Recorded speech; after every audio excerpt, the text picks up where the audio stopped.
साथियों नमस्कार। स्वागत है आपका अपने चैनल विवेक ओझा ऑफिशियल में। साथियों, आज बात करेंगे एक ऐसे मुद्दे पर जिसे सुनकर आप कहेंगे कि ये दुनिया किधर जा रही है, ये इस दुनिया की नैतिकता किधर जा रही है, इस दुनिया में क्या मानवीय मूल्य और नैतिक मूल्य बचे हैं या फिर अलग अलग लोग अपने पेशे के लिए, लालच के लिए, अपनी ग्रीड के लिए मानवता को बेच खा रहे हैं। खासकर जो चिकित्सक वर्ग है, डॉक्टर्स हैं, वो अपना जो मेडिकल एथिकल प्रैक्टिसेस हैं उसको छोड़ करके किस तरीके से आगे बढ़ रहे हैं। तो ऐसे में पूरी दुनिया में शर्मसार करने वाली घटनाएं भी सामने आती हैं। ऐसी ही एक घटना अफ्रीकी देश नाइजीरिया में आई है, जहां प्रजनन घोटाला यानी फर्टिलिटी स्कैम देखा गया है और फ्रॉड डिलीवरीज कराई जा रही हैं गर्भवती महिलाओं की, और उसमें डॉक्टर्स का पूरा गिरोह मौजूद है। और डॉक्टर जिस तरीके से कार्यवाही कर रहे हैं उसको देख करके लगता है कि ऐसे प्रैक्टिसेस तो दुनिया के और भी कई देशों में किए जा रहे होंगे या किए जा सकते हैं। इससे ये एक सतर्कता यानी एक अलार्मिंग सिचुएशन जैसा है। मामला ये था कि एक महिला, उसमें पाया गया कि नाइजीरिया में जो महिला थी उसे दिखाया गया कि वो 15 महीने तक प्रेग्नेंट रही, गर्भवती रही, और उसके बाद उसने होप नाम के बच्चे को जन्म दिया। जबकि वो गर्भवती नहीं थी, उसे एहसास दिलाया गया कि वो गर्भवती है।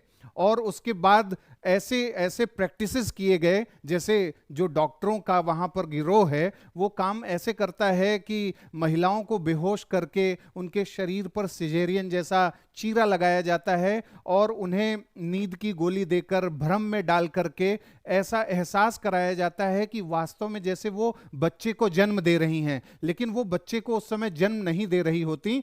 और ऐसे बच्चों को अरेंज करके उन्हें दे दिया जाता है और उन्हें प्रजनन के बारे में बोला जाता है कि वो बायोलॉजिकल मदर बन चुकी हैं। और इसमें पूरा शिशु तस्करी का मामला भी इन्वॉल्व है कि कैसे इन्फेंट लोग जो हैं उन सबको तस्करी करने के लिए डॉक्टर और उससे लाभ कमाने के लिए इस तरीके के बिजनेस में लगे हुए हैं।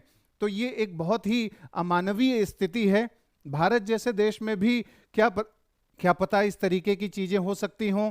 तो इसलिए इसमें सतर्कता आवश्यक है और ऐसे जो मेडिकल प्रैक्टिसेस हैं उनको बहुत स्ट्रिक्टली मॉनिटर करने की ज़रूरत है। और ख़ासकर जब सिजेरियन होता है या फिर नॉर्मल डिलीवरीज का समय आता है तो उसमें देखा गया है कि कई प्रकार के स्कैम इंडिया में भी देखे जाते हैं। स्कैम इस सेंस में कि जहां पर नॉर्मल डिलीवरी भी करनी है वहां पर सिजेरियन करने का प्रयास डॉक्टर करता ही करता है, क्योंकि उसे ज़्यादा लाभ चाहिए होता है। और वो ऐसा माहौल बना देता है, ऐसा भय का माहौल बना देता है कि बच्चे में जो है उसने अपने गले में कुछ फंसा रखा है और बच्चे की जान जा सकती है, या जो सांस लेने की प्रॉब्लम है, उन सबको आधार बना करके ऐसा एक अलार्मिंग सिचुएशन पेश किया जाता है कि इमीडिएट लेवल पे जो है सिजेरियन करना होगा, अदरवाइज जो है महिला की जान जा सकती है, बच्चे की जान जा सकती है। और तमाम लोग ऐसे में जो है अपनी अनुमति दे देते हैं कि हाँ ऐसा डॉक्टर करें,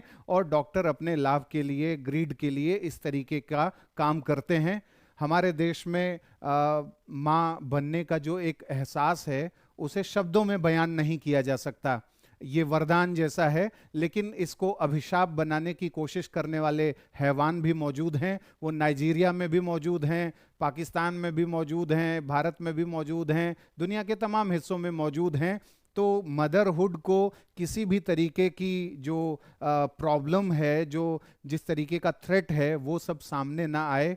जो मदर की सॉवरेन राइट्स हैं बच्चे के संदर्भ में, उसके इमोशंस के संदर्भ में, उसके साथ खिलवाड़ न हो, इसके लिए कानून के स्तर पर, इसके लिए सिविल सोसाइटी के स्तर पर बेहतर तरीके से प्रयास होने चाहिए, तब ये दुनिया रहने लायक बन पाएगी। साथियों, आपका क्या विचार है इस फ्रॉड डिलीवरी केसेस के मामले में? जो प्रजनन घोटाला, ये बहुत बड़ा, अब देखिए आप दुनिया में अनेक प्रकार के स्कैम सुनते होंगे, कोल स्कैम हुआ या एजुकेशन के फील्ड में स्कैम होते हैं, अब मतलब रिप्रोडक्शन के फील्ड में भी घोटाला होने लगा। तो ऐसे स्कैमर्स किस तरीके के मूल्य के साथ काम करते हैं, इन्हें क्या सजा मिलनी चाहिए, आप हमें कमेंट बॉक्स में बताएं। अगले कार्यक्रम में जल्द ही मिलेंगे, इजाजत दीजिए, नमस्कार।